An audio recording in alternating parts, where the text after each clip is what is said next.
첫째 날 우리 안에 예수 그리스도를 우리가 알게 되고 우리가 거듭난 우리들이 이 땅에서 신앙의 성숙, 즉 하나님은 우리로 하여금 생명이 그대로 있기를 원하지 않으시고 그리스도 예수 안에서 거듭났으면 우리로 하여금 그의 분량에 장성한 분량에 이르기까지 주님은 우리를 자라기를 원하신다고 하는 거죠. 할렐루야.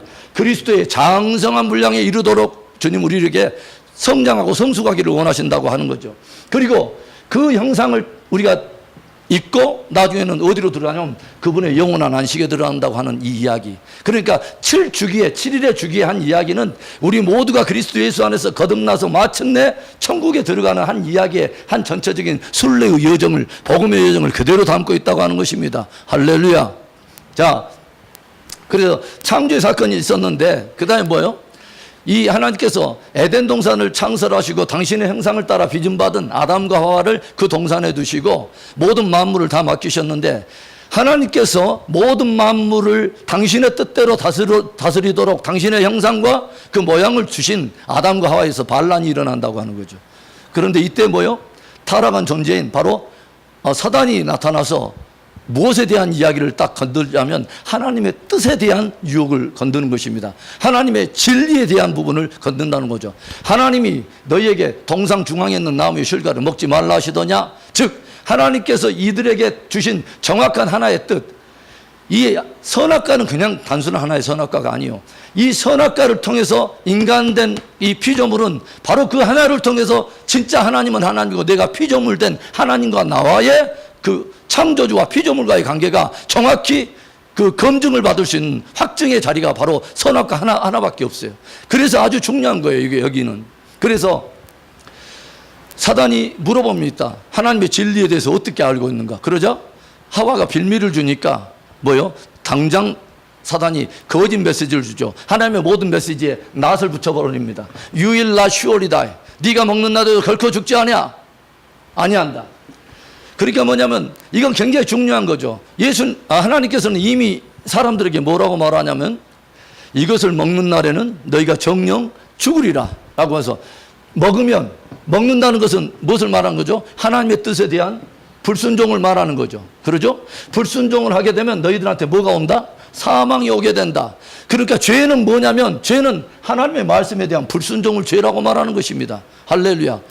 죄를 우리가 보통 말할 때 하마르티아라고 말하는데 뭐냐면 관역을 벗어나갔다, 관역을 비껴나갔다는 뜻이에요. 즉 하나님의 정한 뜻을 벗어난 것이 불순종이고 죄라는 것입니다. 하나님의 뜻을 그대로 가지고 있어야 될 하나님의 왕같은 제사장인 그 아담과 하와가 하나님께서 주신 뜻에서 비껴나가고 이제는 누가 들려준 말을 진리로 붙들기 시작했냐면 사단이 들려준 말을 진리로 붙들었다고 하는 거죠.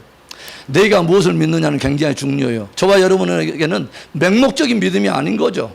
진리에 대한 믿음이어야 되는 거죠. 성경적 믿음이어야 됩니다. 할렐루야. 이게 굉장히 중요해요. 아무나 구원을 받는 게 아니라 성경적 믿음이 있는 사람에게 구원을 주시는 것입니다. 할렐루야. 아주 중요한 거죠. 그래서 죄의 싹은 뭐예요? 사망이다 하는 이 논리가 여기서부터 벌써 시작이 되는 것이고, 그 다음에 순종은 계속 순종을 하면 무엇을 누리죠? 순종은 생명을 누리게 된다. 순종은 생명을 가져오고 뭐요? 죄는, 불순종은 사망을 가져온다. 아주 굉장히 중요한 이야기다. 한 사람의 불순종이 온 인류로 사망, 죽음을 가져오고 한 사람의 의의 순종이 온 인류로 뭐요? 생명을 가져오는 이야기. 너무도 중요한 이야기죠. 첫사람 아담 안에 속해 있느냐, 둘째 사람 아담 안에 속해 있느냐. 첫사람 아담은 오실자의 표현이다. 하나의 패턴을 보여주고 있다. 뭐죠? 한 사람의 죄가 모든 인류에게 왕노를 할 수 있는 그런 어마어마한 파괴적인 어떤 그 영향력이 있다. 내가 죄를 짓지 않았는데도, 내가 아담과 똑같은 죄에 참여한 것도 아닌데 아담 한 사람의 죄가 모든 그 후대에게 영향을 미칠 수 있다고 하는 이 패턴, 이것이 하나의 패턴이 되어서 이제는 뭐예요? 한 사람의 의의 순종도 역시 모든 믿는 자들에게 생명을 가져올 수 있는 능력이 된다. 이것이 복음입니다.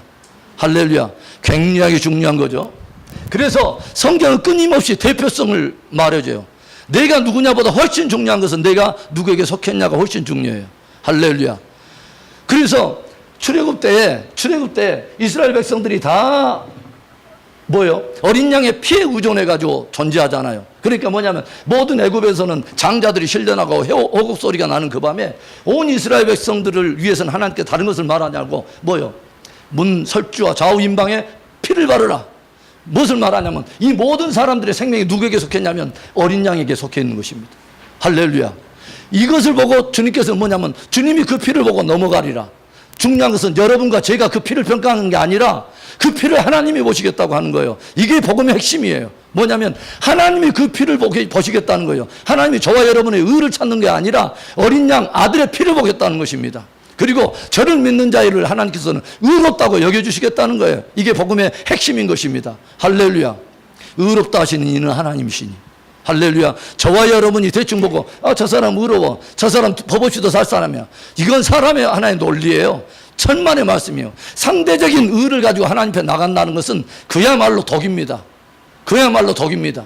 아무런 복음에 그것은 정말 에레미야가 말했던 쓰레기 같은 의가 되고 하나님 앞에 어디 감히 하나님 앞에서 내가 100가지 내가 선행했다고 102가지 뭐 나쁜 좀 뭐한 사람한테 더 주눅 들고 99가지 선한 사람보다 내가 더 우위했단 말입니까?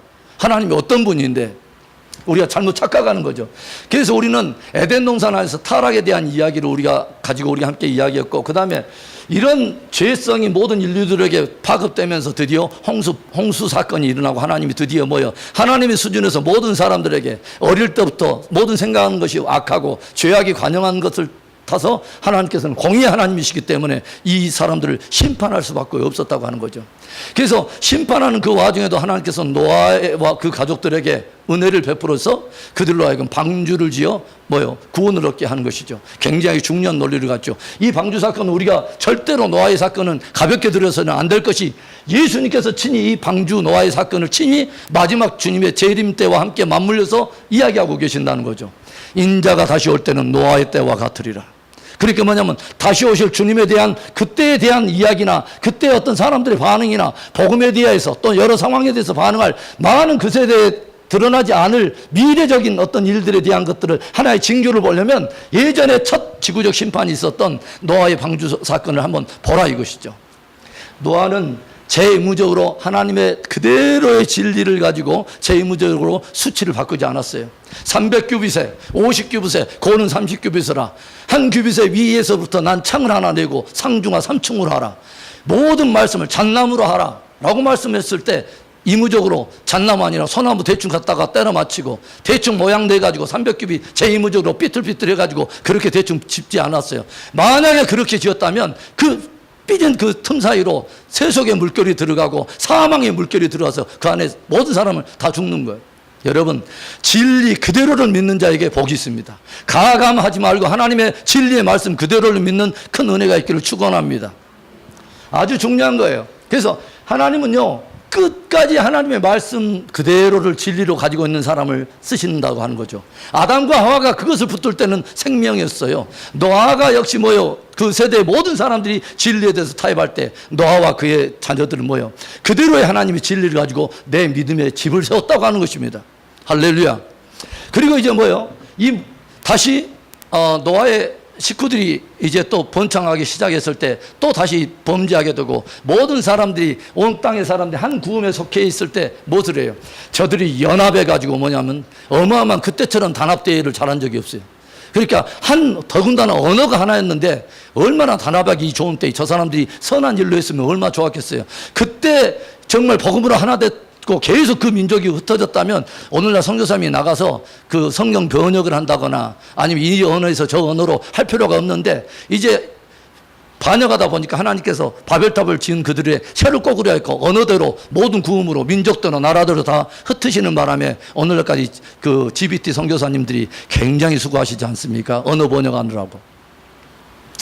그래서 바벨탑 사건이 딱 일어나고 있는데 이 바벨탑 사건을 하나님께서 심판하시고 뭐예요? 온 민족으로 흩으셔요. 그래서 70족 속으로 온 열국으로 흩어집니다. 그래서 제가 그런 말을 자주 했어요. 모든 열방과 나라와 민족은 뭐라고 말할 수 있냐면 흩어진 바벨의 후예들이라고 말할 수 있다라고 말했어요. 바벨의 핵심은 뭐죠? 하나님을 대적하는 것입니다. 우리가 하나님과 같이 되자 어디서 많이 듣던 소리죠. 뭐요? 네가 하나님이야 라고 말했던 사단의 첫 메시지 말이죠. 거기에 미혹된 모든 인류, 거짓을 진리로 붙들고 있는 모든 타락한 인류를 상징하는 것입니다. 거짓된 가치관을 가지고 엉뚱한 바벨탑을 쌓고 있는, 여러분 굉장히 중요하죠. 여러분 얼마나 중요합니까? 이 진리에 대한 문제가.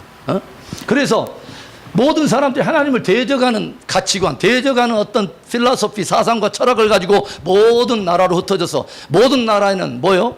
어떤 종교와 철학과 교육과 많은 어떤 그런 이름으로 하나님을 대적하는 어떤 속성들이 많이 묻어 있다는 거죠.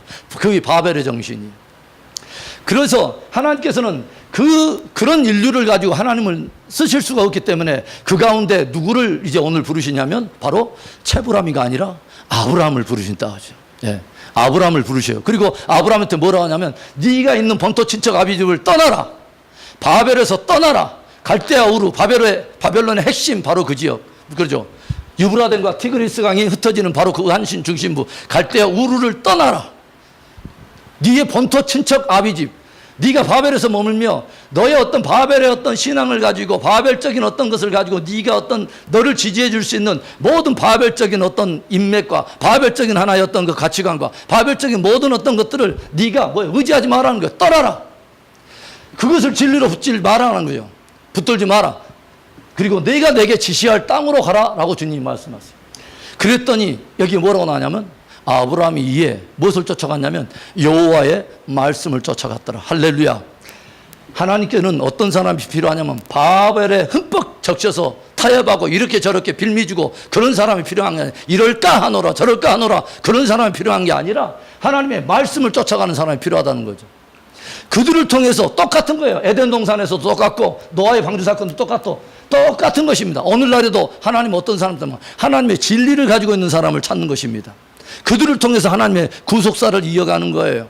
얼마나 중요한 일입니까, 여러분?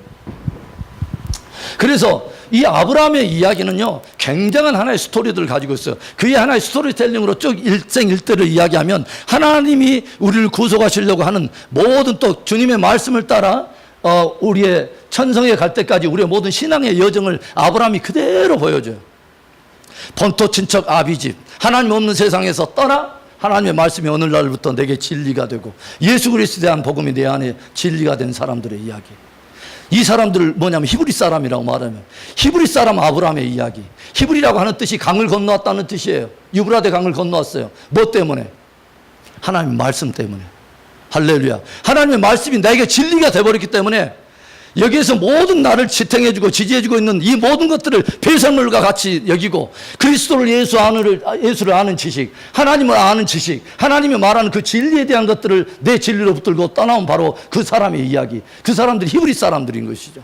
오늘날에 예수 그리스도를 진심으로 믿는 참 성도들의 한 모형이 되는 것입니다. 할렐루야. 그래서 이 아브라함이 창세기 12장에 이제 부름을 받잖아요. 본토 친척 아비집을 떠나 내게 지지할 땅으로 가라. 내가 너로 큰 민족을 이루게 하고 이 땅을 너와 내 후손에게 주리라. 그리고 뭐요? 너의 씨로 말미암아 천하 만민이 복을 받으리라. 굉장히 중요한 이야기예요. 제가 아브라함과의 약속은 굉장히 중요한 의미를 가지고 있다고 말했어요. 지금 바로 12장에 아브라함이 부름받은 바로 이전에 바벨탑 사건이 일어나면서 우리는 하나의 거대한 제국을 이루는 바벨 제국을 이뤘던 니므롯에 대한 이야기를 들었어요. 니므롯이 모든 사람들을 모아서 하나님을 대적하는 대제국을 세웠어요. 바벨론. 그렇죠. 바벨론. 이 바벨론, 여기가 바벨의 뿌리예요. 니므롯이라고 하는 인물이 이 굉장한 사람이에요.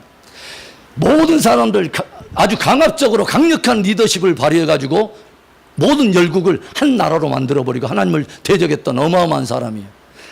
그리고 이 모든 이야기는 마지막 역사의 마지막에 나타날 하나의 일들의 한 모형을 그대로 담고 있다는 거죠.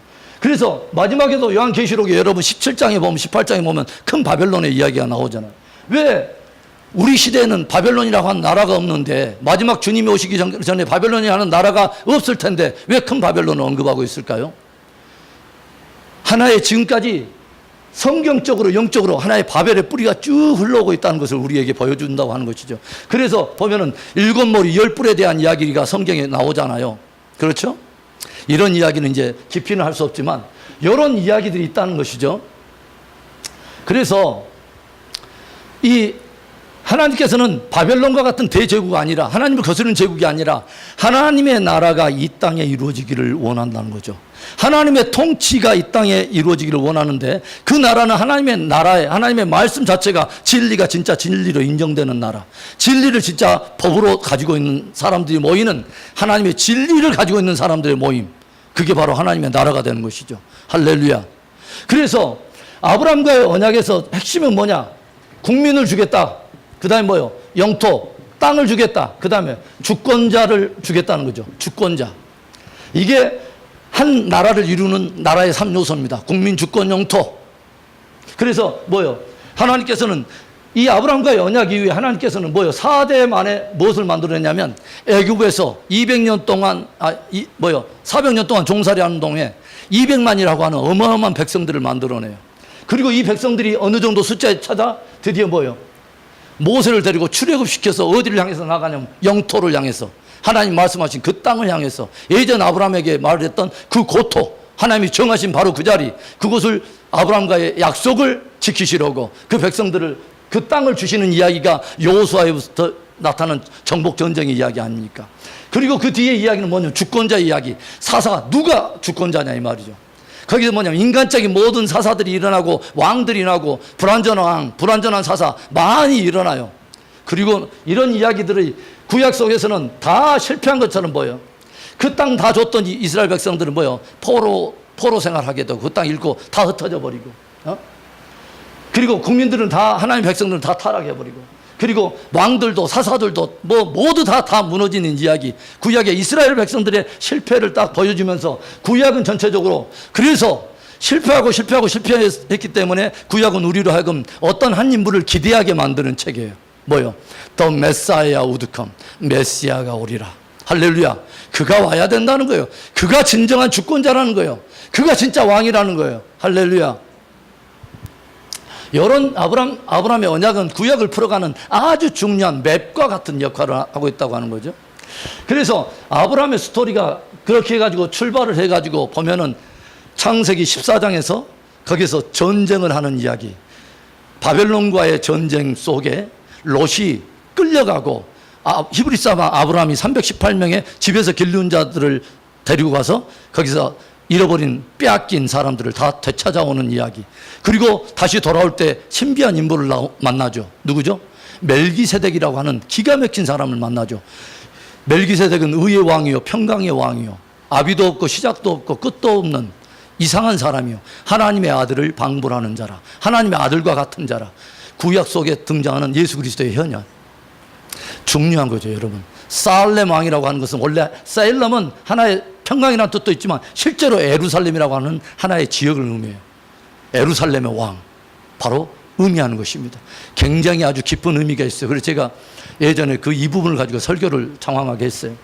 구속의 전쟁. 그러니까 하나님의 백성으로 부름받고 그 진리를 가지고 있는 사람들은 이 땅에서 어떤 전쟁을 하냐면, 바벨론과 가나안처럼 힘겨루기 전쟁하고 빼앗고 착취하고 이런 전쟁이 아니라 잃어버린 영혼을 향한 되찾아오는 그 구속의 전쟁을 치러야 된다는 것이죠. 할렐루야. 그리고 뭐요? 사라와 하갈에 대한 이야기, 이스마엘과 어떤 이삭에 대한 이야기, 약속의 자녀냐 육체의 자녀냐, 이것에 대한 어떤 복음에 또 담겨있는 이야기가 갈라디아서 4장에 쭉 또 사도 바울이 풀어내고 있는 이야기가 있지 않습니까? 그런가 하면 뭐요? 소돔과 고모라가 멸망할 때에 아브라함이 중보자로 서는 이야기, 굉장히 중요해요. 그냥 이야기 같지만 소돔과 고모라 이야기는 마지막 종말의 한 또 그림자를 가지고 있는데, 바로 그때에, 가장 역사의 어두운 때에 하나님의 사람들은 어느 편에 서야 될 것이냐 하는 것의 한 모형을 보여주고 있어요. 뭐예요?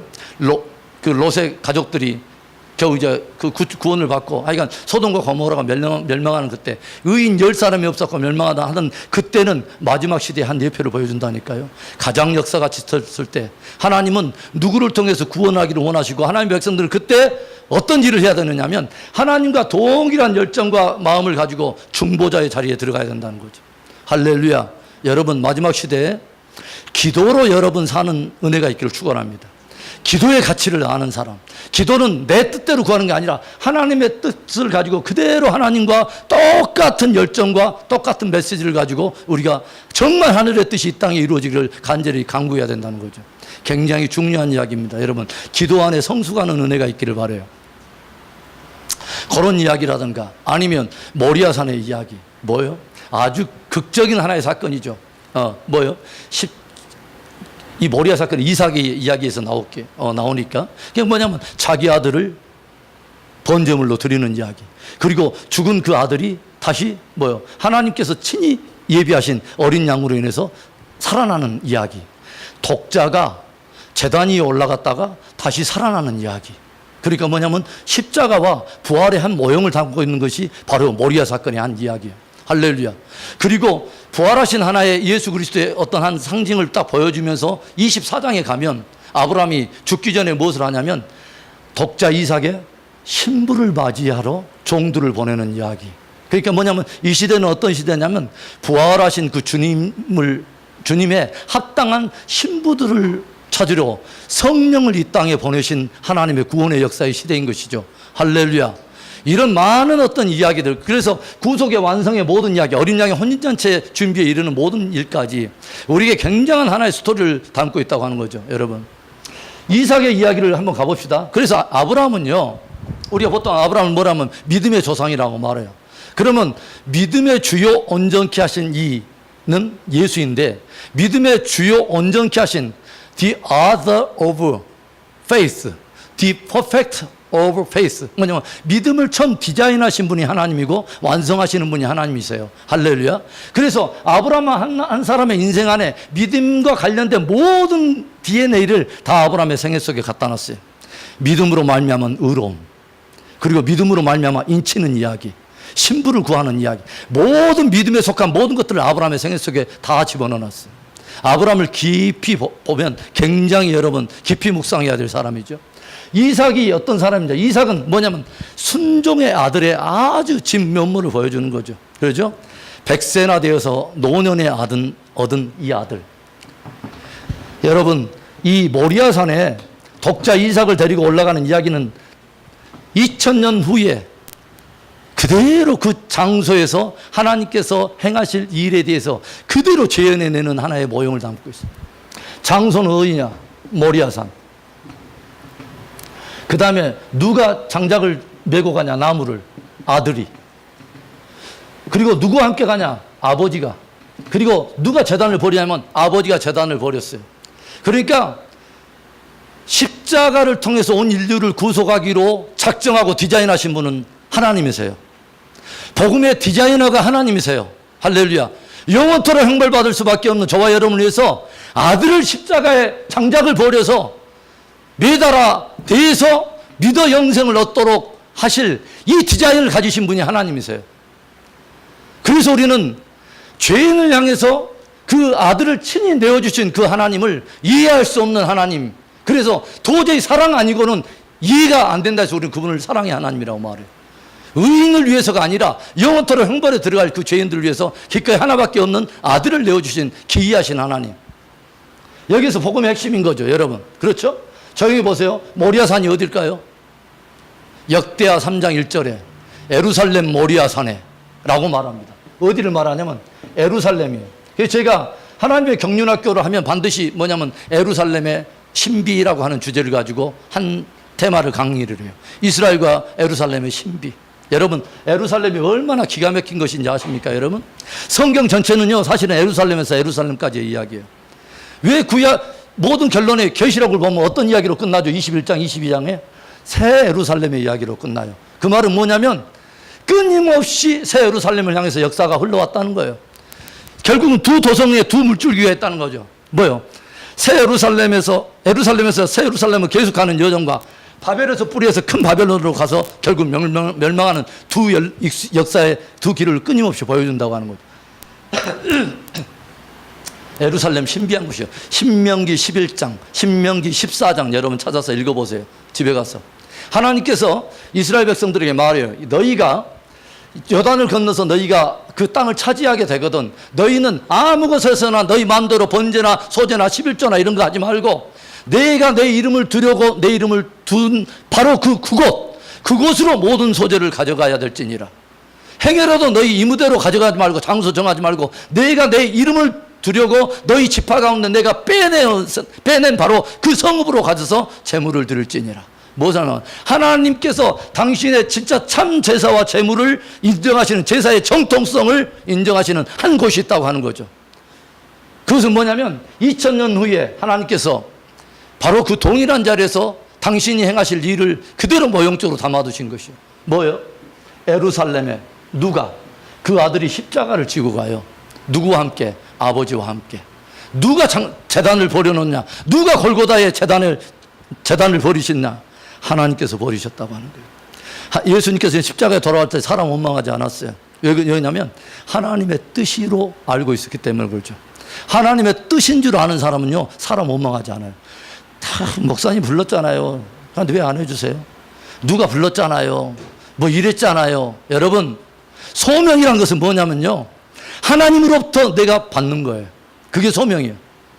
오늘 내가 있는 삶의 자리가 하나님께로서 오는 정확히 의도를 가지고 심은 그 자리가 내 소명의 자리라고 하는 사람은 사람 때문에 시험 안 들어요. 사람 때문에 내가 사람을 의식하니까 시험 들지, 절대로 하나님과 나의 관계에서 믿음을 풀어가는 사람은 절대로 시험 들 일도 없고 시험 줄 일도 없어요.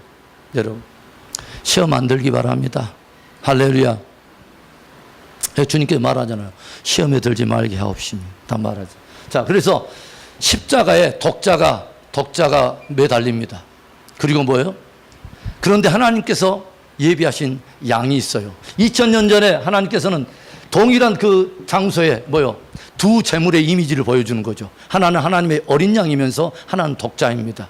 바로 2000년 후에 오실 하나님의 진짜 독생자이면서 하나님의 진짜 어린 양으로 오실 예수 그리스도 말입니다. 그리고 그가 십자가에 달리시고 그 다음에 뭐예요?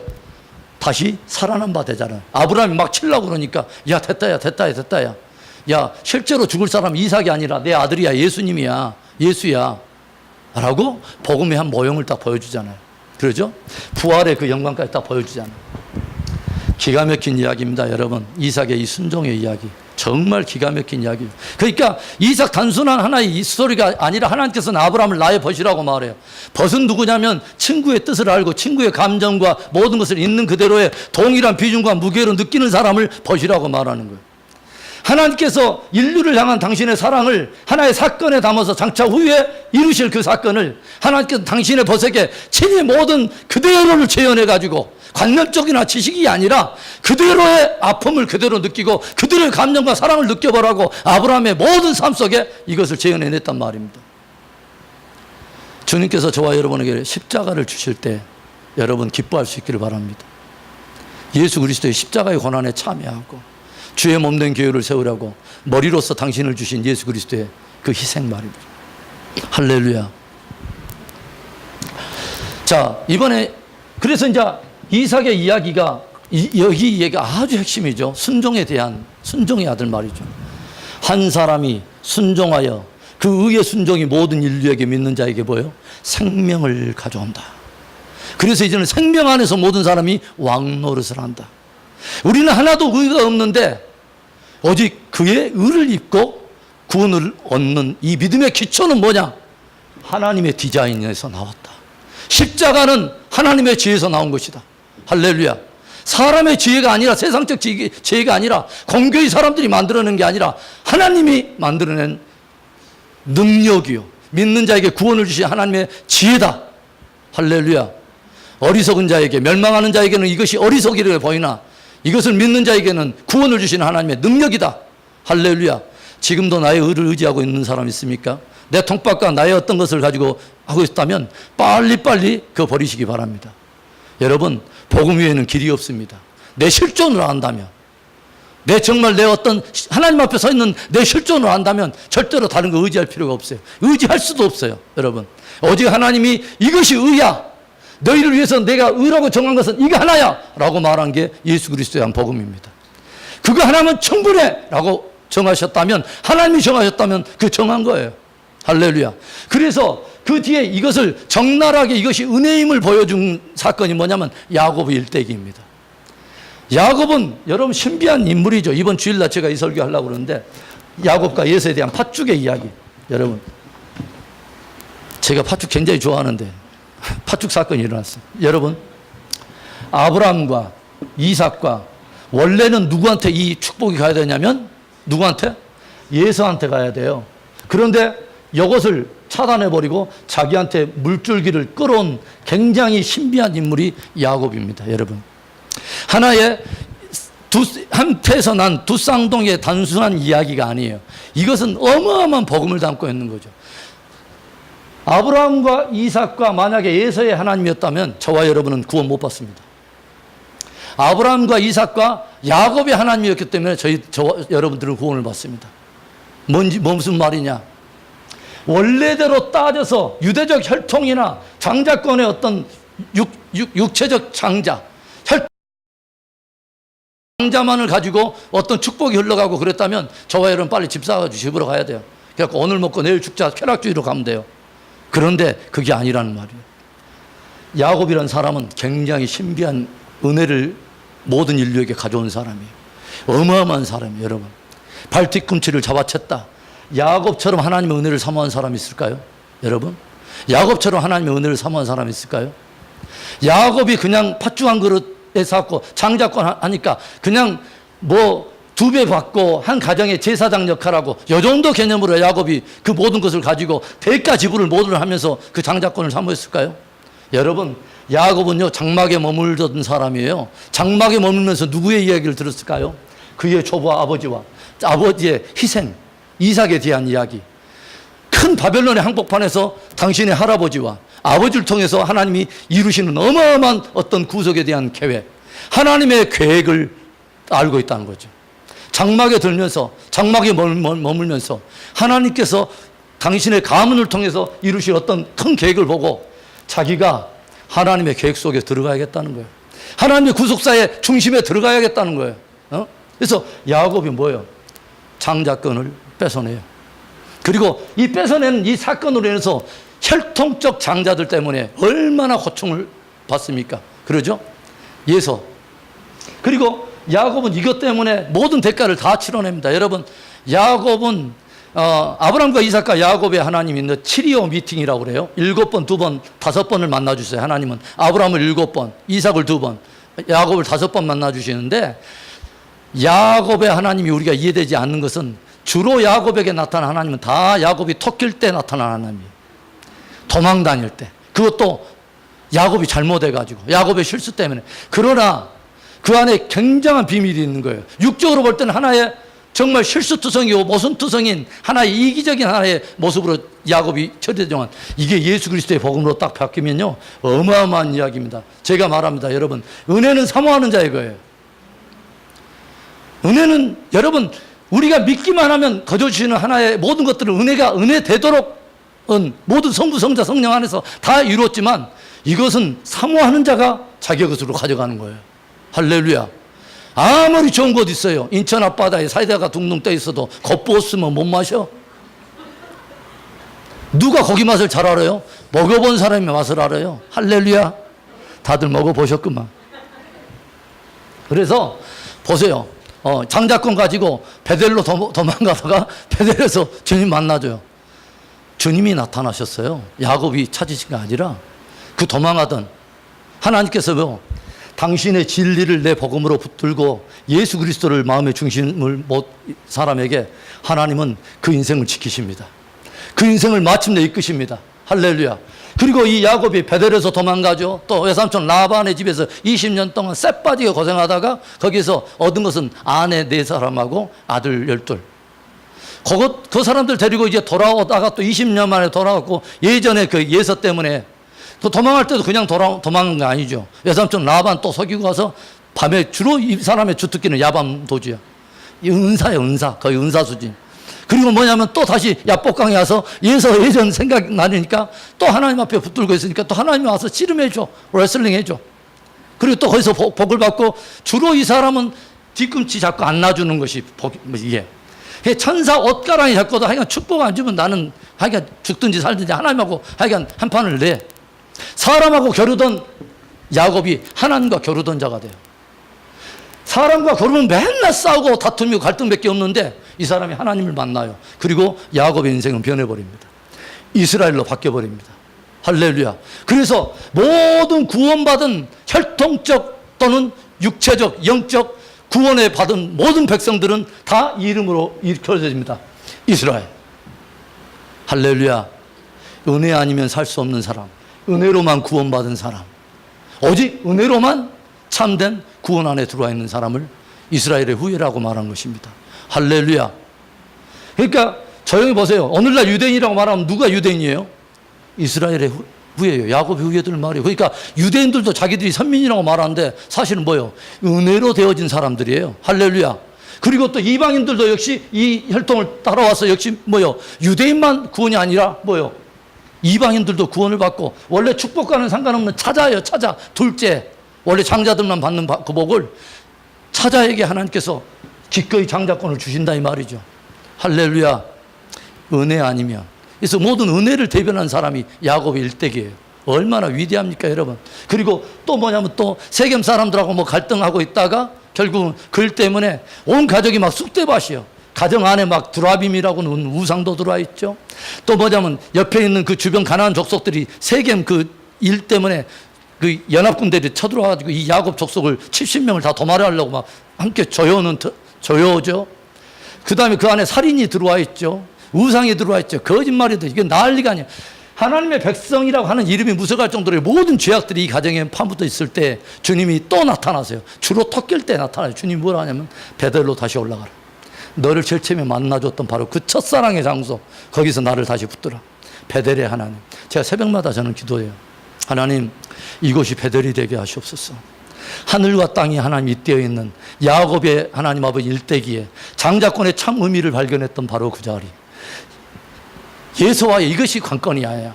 사닥다리 위로 사람과의 어떤 발뒤꿈치 않는 이런 인생이 아니라 하늘 위에 세상이 열리고 비전이 달라지기 시작하고 영광스러운 한 분에 대한 모든 일대기를 보면서 야곱의 인생과 꾸는 꿈은 달라져 버렸습니다. 할렐루야.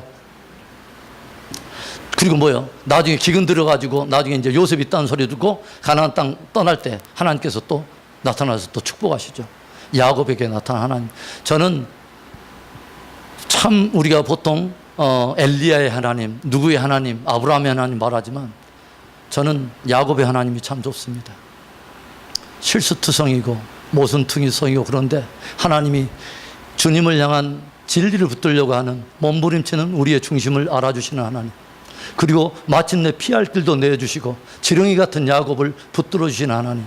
내가 너를 도우리라. 참으로 내가 너의 오른손으로 너를 붙들어 주리라. 내가 너를 새 타자 기르기로 내가 만들어서 반드시 쓰고야 말리라. 할렐루야. 여러분, 야곱은 한 사람이 아니었습니다. 이미 한 나라를 가지고 있는 사람. 저와 여러분은 한 사람이 아니에요. 우리의 후예들과 장차 몇 세대를 건너면 한 나라인 거예요. 할렐루야. 그래서 중요한 거죠, 여러분. 나 한 사람으로 인해서 내 후손들이 거룩한 나라요, 왕 같은 제사장 나라요, 하나님을 경외하는 거룩한 장자들의 나라요. 한 사람으로 인해서 뭐요? 변방으로 밀려난 사람들이요, 축복과 상관없는 사람으로 밀려난 세대. 이 사람을 뭐라고 말하면 하나님 뭐라요? 팥죽 한 그릇에 장자권의 명분을 판 망령된 자라고 말해요. godless, 하나님 없는, 하나님을 경외함이 없는, 전혀 그의 취미와 가치가 전혀 엉뚱한 곳에 있는 바로 그예요. 오바다의 중심 주제가 뭐냐? 에돔은 망한답니다. 한 장으로 딱 돼 있는 구약 성경. 오바다의 전체 주제가 뭐냐? 에돔은 망한다. 무엇을 말하지 않았어요? 바꿔먹으면 망한다는 거예요, 여러분. 창세기부터 뭐예요? 하나님의 진리를 사단이 주는 거짓과 바꿔먹어?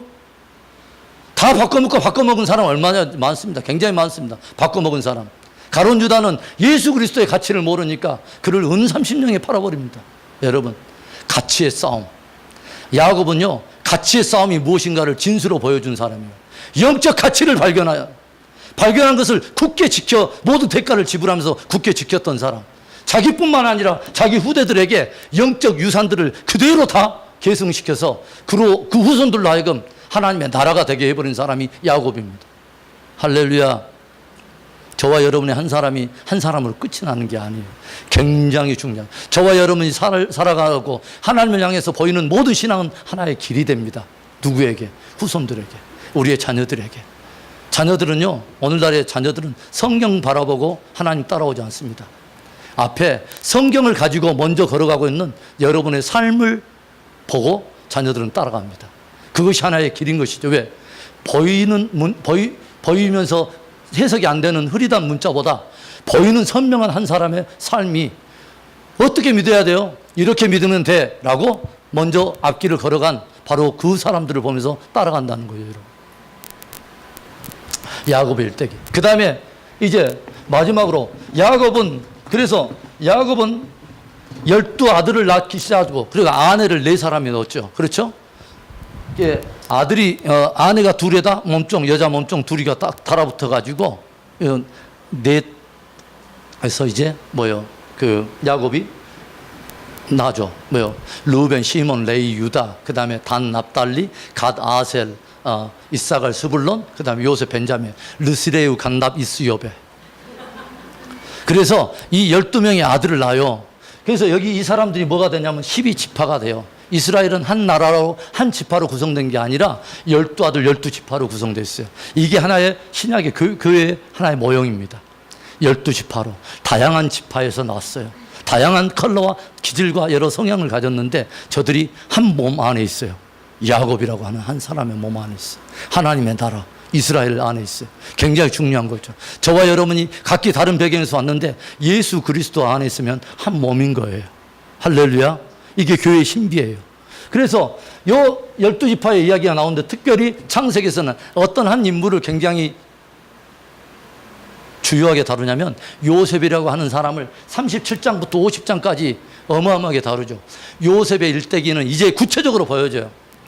이삭의 이야기는 2000년 후에 어떻게 하나님께서 어떤 자리에서 어떻게 온 땅을 구속할 것인가 하는 희생의 사건과 구속 사건의 모든 것들을 이삭의 삶에 닮았다면 모리아산에서 이제 요셉의 이야기는요, 그렇다면 구체적으로 하나님의 큰 구속사의 패러다임, 아들을 통한 구속사의 패러다임을 다 보여줘요.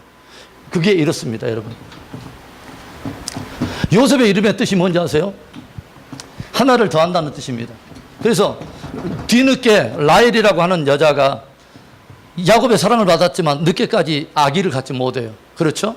그런데 이제 드디어 나이 들어가지고 요셉을 낳고 하나님 앞에 더 기도하는 마음으로 이 이름을 붙였어요. 요셉. 뭐냐면 하나님 하나만 더 주시지. 그래서 하나를 더한다는 뜻이, 그래서 오늘날로 바이온 게론 프리 하시지, 이런 뜻이 이제 요셉의 이름의 뜻이에요. 그런데 요셉은 보세요. 요셉이 어느 날 꿈을 꿉니다. 어떤 꿈인지 아세요? 하늘과 땅에, 즉 하늘의 모든 해와 달과 별들이 자기의 절하고요, 땅에 11 이삭이 자기한테 볕단이 절을 합니다. 하늘과 땅의 모든 것. 여러분, 하나님께서 이 땅 가운데서 펴실 그분의 비전의 핵심이 뭔지 아세요? 하나님의 경륜의 목적이 뭔지 아세요? 에베소서 1장 9절 10절을 읽어보면 이런 말이 있어요.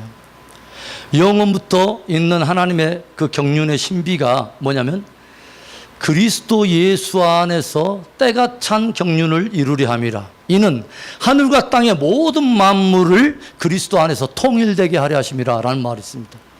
하나님이 결국 완성하시려고 하는 구속의 완성은 뭐냐면 아들의 나라를 이루시겠다는 것입니다. 할렐루야. 그래서 아들 안에서 하늘과 땅을 모두 통일시켜버리겠다는 거죠. 아들에게 모든 권세를 주어서 그 발 아래 모든 것을 복종시키는 바로 그것의 꿈입니다. 요셉이 꿨던 꿈이 바로 그것입니다. 그래서 하늘과 땅, 이 비전은 하나님께로부터 온 비전이고 하나님께서 이루실 비전이에요. 구속사에 안 너무 중요한 비전이죠. 그리고 이 꿈을 꾸고 나서 드디어 뭐냐면 요셉에게는 어떤 일이 벌어지냐면 요셉의 일대기는 크게 4벌의 옷으로 정리할 수 있다고 제가 말을 했어요. 요셉의 일대기는 크게 4벌의 옷으로 하나는 뭐예요? 제일 먼저 입었던 옷이 채색 옷이에요. 아버지와 함께 있을 때 누가 친히 지어줬냐면 아버지가 바느질도 잘 못하는데 재단도 삐뚤삐뚤 하면서도 이 아들을 위해서 채색 옷을 빚었나. 이것은 뭐냐면 영광의 옷이에요. 영광의 옷이에요. 이 채색 옷은 원래는 장자들이 입는 옷인데 요셉에게 바로 그 옷을 입혀서 하나님 아버지와 함께 있었던 영광 가운데 있었던 아들의 영광의 모습을 말하는 거죠. 그런데 이 채색 옷을 이제는 뭐요? 형제들이 벗겨버립니다. 그러죠? 형제들에 의해서 벗겨지고 이 영광이 내패 등도 치고 그 다음에 뭐요? 이 옷이 찢기고 이제는 형제들이 어떤 옷을 입혀주냐면요, 종의 옷을 입혀줍니다. 그래서 팔려가고 찢기고 해서 형제들을 팔려가지고 어디로 가냐면 애굽에 가서 보디발의 집에 가가지고 계속 종노를 하는 것이죠. 종의 옷. 이 땅의 주님은 종으로 오시죠. 종으로 오시죠. 그 다음에 뭐 어떤 옷을 입습니까? 결국은 죄수의 옷을 입습니다. 죄와 상관없는 그분이 누명을 쓰고 죄수의 옷을 입습니다. 그렇죠. 그분은 죄가 없으신 분인데 십자가에 내어주신 바가 됩니다. 그리고 마지막에 어떤 옷을 입습니까? 드디어 총리 옷을 입습니다. 예전에 바로 그 입었던 바로 그 옷, 채색 옷 말입니다. 총리, 애굽 산하의 모든 나라를 다스리는 당대 대제국의 당대 모든 나라를 대표하고 있는 애굽의 대제국의 제2인자의 자리에 앉아서 이 총리 옷을 입는 이야기. 여기서 이야기가 그거죠. 영광에서 뭐요? 종의 삶, 그 다음에 뭐요? 십자가의 고난으로 인해서 총리의 삶은 드디어 뭐냐면 사망 가운데서 일어난 바와 같은 일종의 부활의 한 예표처럼 깊은 수월의 감옥 속에서 드디어 부름을 받은, 예전에 하나님이 원래 주시려 했던 그 영광의 자리에 다시 올리움을 받은 바로 아들의 영광을 예표하고 있다는 거죠. 그리고 이 사건만으로 딱 끝이 나지 않죠. 어떤 사건이 벌어지죠? 총리가 딱 된 이제 요셉에 어떤 일이 벌어지죠? 총리가 되고 나서 이때 어떤 일들이 벌어지냐면 7년의 대풍년이 찾아오고 그 다음에 7년의 대흉년이 찾아와요. 이것을 알고 있습니다, 요셉은. 그래서 요셉이 부활하고 나서 부활한 이후에 7년 대풍이 벌어지는데 7년 대풍 동안 어떤 백성들이 어마어마하게 먹어 듣기냐면 먹방 쿡방 하면서 엄청나게 먹냐면 애굽 산하의 이방인들이 충만한 숫자가 이 안에서 은혜를 받습니다. 교회 시대, 은혜 시대 말이죠. 정말 배 터지게 엄청나게 먹었습니다. 이방인들이. 지금도 먹고 있습니다. 계속 먹고 있어요. 충만한 숫자가 들어요. 그리고 드디어 서서히 뭐예요? 흉년이 기억되지 않은 바 된 창세 이래로 이와 같은 환란이 없는 드디어 뭐예요? 환란의 때가 서서히 다가오고 있다고 하는 것이죠. 마지막 시대의 예표를 보여주고 있는 거예요. 그리고 이 일이 서서히 불어날 때 7년 훈련 환란이 시작되면서 누가 돌아오기 시작하냐면 유대 형제들이 돌아오기 시작해요. 형제들이 드디어 누구를 알기 시작하냐면 요셉을 알게 돼요. 예전에 우리가 던져버렸던, 우리가 내팽개져 버렸던 영광의 옷을 다 찢어버리고 십자가에 매달았던, 그래서 뭐냐면 그를 찌른 자를 볼 것이요. 저들이 그 찌른 자를 다 알게 돼요. 그래서 뭐냐면 성령으로 말미암아 복음이 들어가니까 절체에 초대기 어떤 일이냐면 형제들아 우리가 어찌할꼬 통탄해하는 이 엄청난 회개가 마지막 세대 유대인들에게 어마어마하게 벌어집니다, 여러분. 어마어마하게 이게 약속돼서 이방인의 충만한 숫자가 들어올 만큼 유대인도 하나님이 정하신 충만한 숫자가 구원을 받습니다. 할렐루야. 마지막 시대에 어마어마한 일이에요. 그래서 한 총리인 한 주 대신 예수 그리스도 안에 유대인과 이방인이 한 몸으로 구속을 받습니다.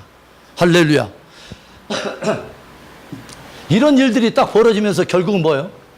결국은 한 주 아래서 모든 천하 만민들이 주께 돌아오고, 이 일이 벌어지면 뭐요? 하늘과 땅의 모든 우주 만물의 이꾼 말이죠. 해와 달과 별들과 모든 이 땅에 있는 모든 사람들이, 인류가 구속받은 하나님의 백성들이 누구의 발 아래 들어가냐면 예수 그리스도의 통치 아래 들어갑니다. 그래서 하나님의 경륜이 이루어지는 거예요. 하늘과 땅의 모든 만물이 그리스도 예수 안에서 통일되게 하려 하심이라. 할렐루야. 바로 이 비전이 복음의 완성인 거죠. 굉장히 중요한 거죠, 여러분. 장자권은 단순한 장자권이 아니에요. 원대한 이 하나님의 꿈에 초대를 받아 하나님의 구속사의 중심에 주님의 뜻을 가지고 함께 주와 더불어서 이 사명을 위해서 함께 뛰어드는 사람이 진짜 장자들입니다. 할렐루야. 굉장히 중요해요. 오늘 이런 이야기를 우리가 함께 나누면 굉장히 벅차지 않아요? 하나님께서 모든 사람들에게 확실히 이 일로 인해서 구원을 주시려고 여러 부분 여러 모양으로 막 들려주시잖아요. 이 사람에게는 이런 모양으로 은혜해 주시고 저렇게도 막 해주시고, 하나님의 천국은 말이야 이와 같은 거야 하면서 농업으로도 이야기하시고 상업으로도 이야기고 하시고, 뭐요? 하나의 보석 만나면, 값진 진주를 만나면 이렇게 갖는 거야. 말씀, 하나님의 나라는 그 씨앗을 받는 네 가지 바과 같다. 농업으로 이야기하고 상업으로도 이야기하시고 어업으로도 이야기하시고, 야, 한 그물에 고기 떼 잡았는데 좋은 거 나쁜 거 다 나중에 골라. 다양한 각도, 다양한 모형으로 하나님이 주시는 이유는 이 복음은 확실하다는 것을 말해주는 거예요. 그리고 어찌든지 어떤 사람들이 어떤 접촉증을 갖든 모두 다 예수 그리스도를 믿어 마침내 주시기로 한 영생을 얻게 하려는 하나님의 은혜의 선물이라는 것이죠. 할렐루야. 오늘은 여기까지. 우리 기도하겠습니다.